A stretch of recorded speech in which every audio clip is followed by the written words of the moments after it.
Ladies and gentlemen, on this YouTube channel, I cover all things chess.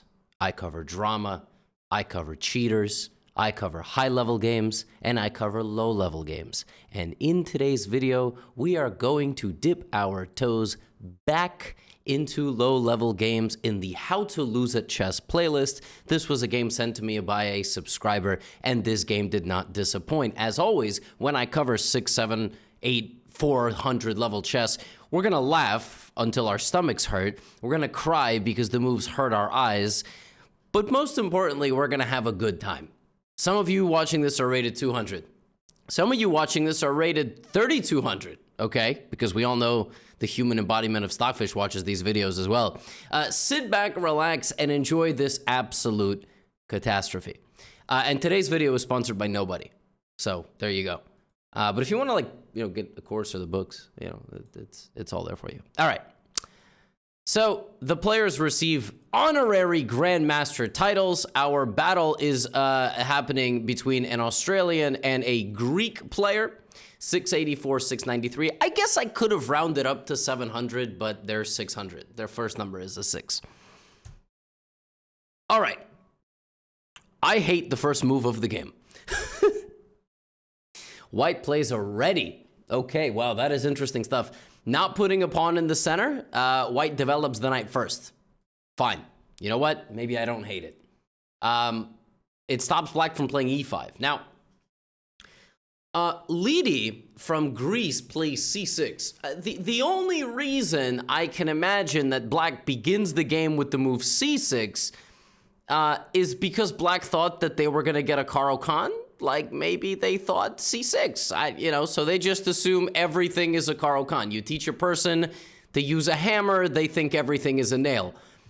Not everything is a Caro-Kann. Caro-Kann is only against e4. Now, white immediately plays a queen's pawn, which is fine. And now, of course, black should play d5 and take the center, but black plays a giga super Caro-Kann. Okay. Yeah, there's a reason you don't see grandmasters playing like this. And you 6 and 700s need to stop inventing your own openings. You don't know how to play chess, okay? So maybe just put a pawn in the center and then knights, because now you blocked in your bishop and you blocked in the knight. This is just really bad. White plays c4. Excellent stuff here from Crozo, which actually rhymes with bozo. This is great, and now you're going to go knight here and bishop here, and it's not too late. I mean, this is still a very real opening. It's called the triangle defense. But black plays queen a5 check. Now, that is a really, really bad move. That is just a really bad move. There's no ifs, ands, or buts. I mean, that is just developing a queen for absolutely no reason. Now, if in chess, checks were not forced to be defended, for example, right now, chess.com won't even let me make this move. You see how it's like telling me I'm in check? I think you should be able to take the king. So I think you should allow people to play moves like this and get their kings taken. That's just but not when it has to be stopped. I mean, now the queen's got to move again. And if it doesn't move again, you got to play bishop b4. And then white shouldn't even trade bishops. White should just develop and then kick you out. So this is just not any good, but, black has only one major idea here, and it's to play queen b6 and attack that pawn. Clearly, this has worked for the 700 in the past, so he is playing like this, but this is just terrible. Just something like bishop c3, defending the pawn, or pawn to b3, defending the pawn, or queen to c2, defending the pawn, or queen to c1, defending the pawn, or a3, which loses the pawn. What could have even been the idea of this move? Black moved the queen out, and then clearly, when the queen goes here, you gotta ask, what is the queen doing there? It's got eyes on that, and that's defended, and that's probably where white stopped. But you got another pawn. I mean, you got 8 pawns, The queen... Anyway, a3, queen takes b2. Now, the reason that white is still better here and not losing is that after something like knight to c3, white has what we call compensation. So you're down a pawn, but you have compensation in the form of more central pawn space, way more development than black. That's what compensation is. It's like, certain men compensate for being inadequate in certain ways of life by driving really loud and big vehicles that look intimidating. That is called compensating. You're compensating for something that you don't have. Black does not have any development or central pawn space, but black has an extra pawn. Now black plays queen b6, and I like white's next move. I don't mind white's next move, pushing a pawn and taking a little bit of space, and now the queen goes back to d8. Now, black has the exact same position on move 7 as they did on move 2. Look at black's position on move 7 and move 2. It's the exact same position. But the queen went out, did some damage, went back, and went back. The queen has made 1, 2, 3, 4, and 5 moves in the first 7 moves. That's not the way you're supposed to play chess. It's just not.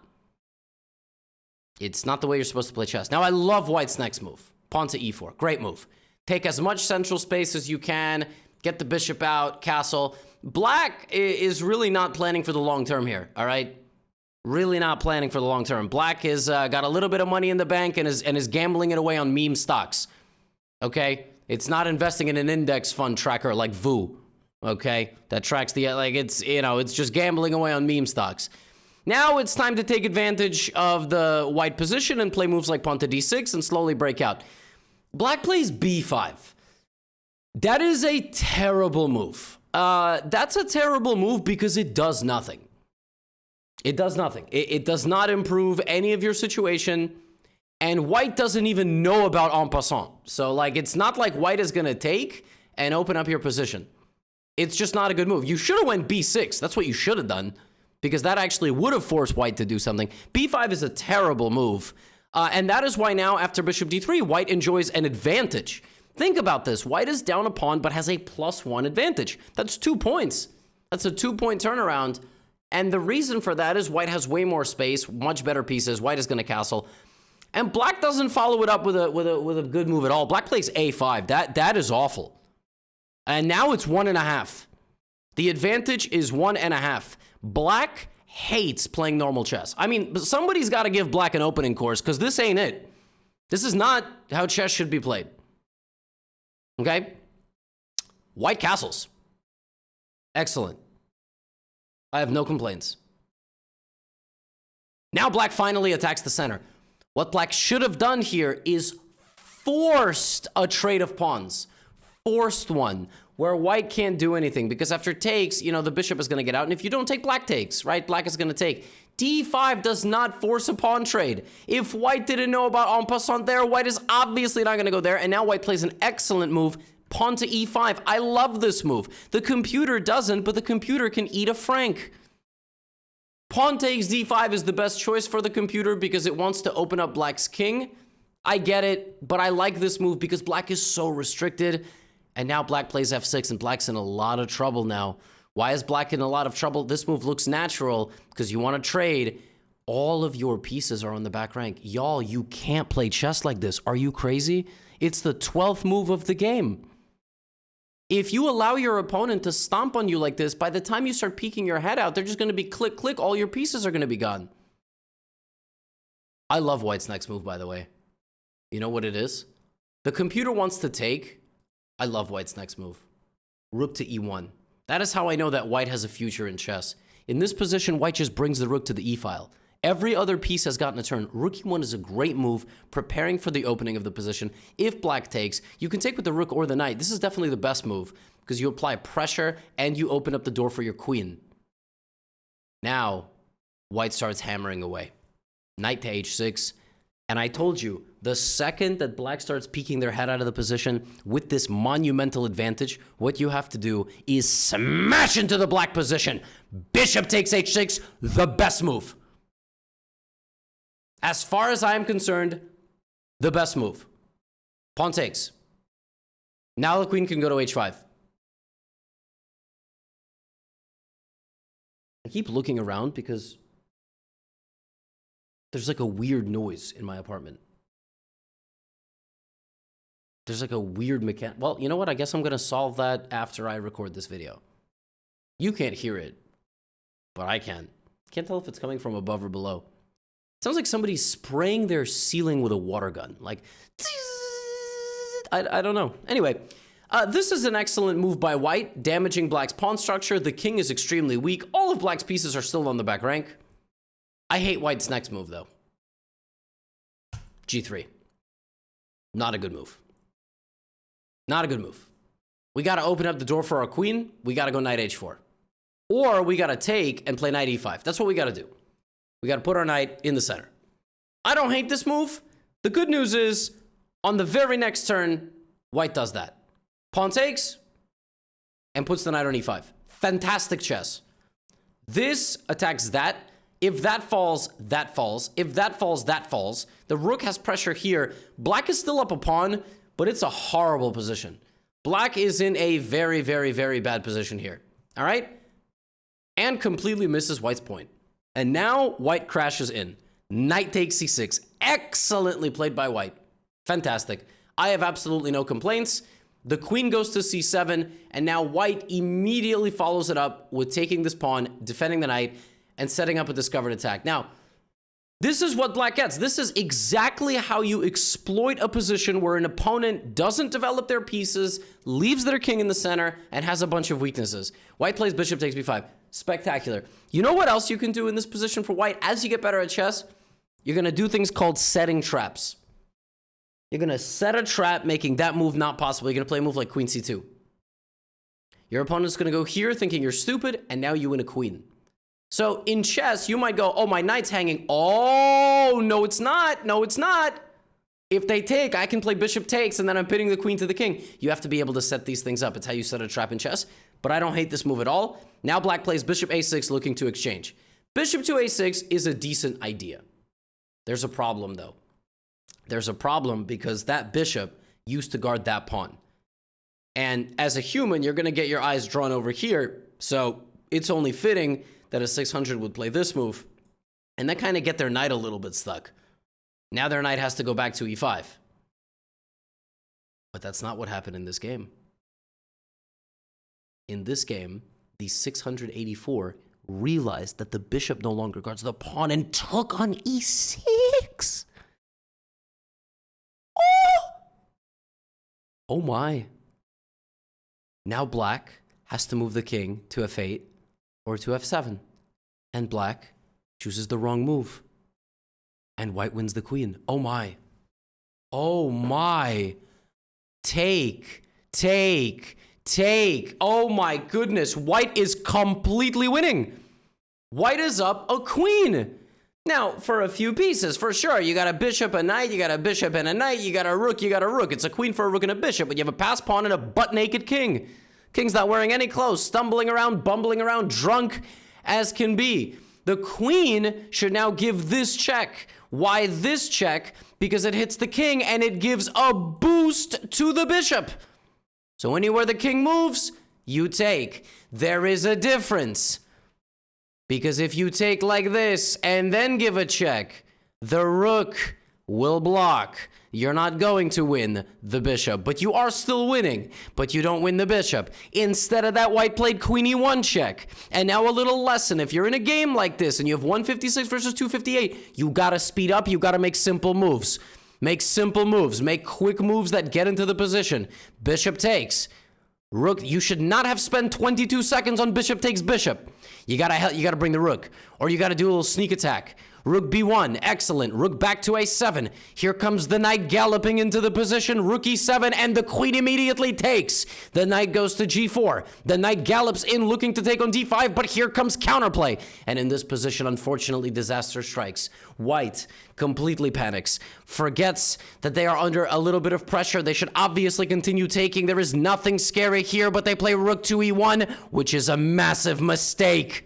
600 elo chess. Bishop takes f2 and white has lost the rook. And now black is back in business. Still, there are winning opportunities here for white because the king is so weak and the rook can't really mate the king. So, knight takes d5. Oh my goodness. White has lost it all.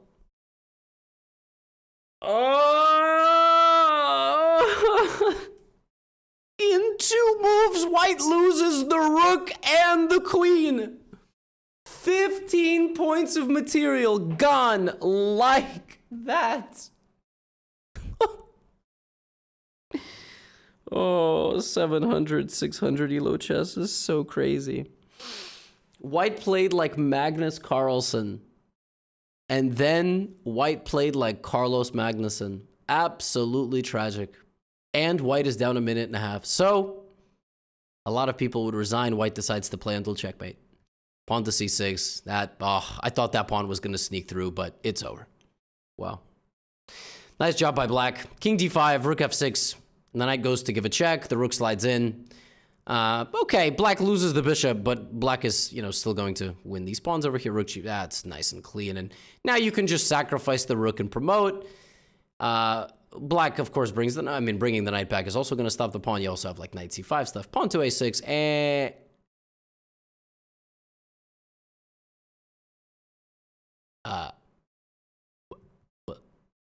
but what? Black allows the only pawn on the board remaining, while up a full minute to become a queen.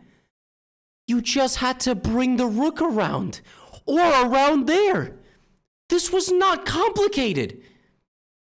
The pawn literally only has one type of move. It can only move forward a square. How did Black do this? Why did you just move the knight for one of the moves? At that point, you must have realized, wait a minute, I can't actually stop the pawn. So now I just got to get to the A file. How did you decide to do this? You spent 20 seconds on that move. How did you forget? I don't understand. I just don't. How did you do that? How did you do that? You can go literally anywhere. Rook c5, rook d5, rook f, any move that gets to the last rank. Any move. Oh my God. It's over. White is gonna win probably. It's a draw according to the computer, but look at this. I mean, this is unbelievable. Oh my God. And White has 29 seconds. But is White going to figure this out with 29 seconds on the clock? Knight d6 discover check. Now you just got to make sure you don't get forked. No forks, no skewers, okay? No forks, no skewers. Rook h5 check. The king slides forward. Black's got to find a way to defend themselves. The rook, the king, and the knight all have to be close together. If they're far apart, the queen is going to pick them off. Rook b5. Oh my goodness, this is terrifying. Now queen a3 wins the knight. Queen h8 will probably win material.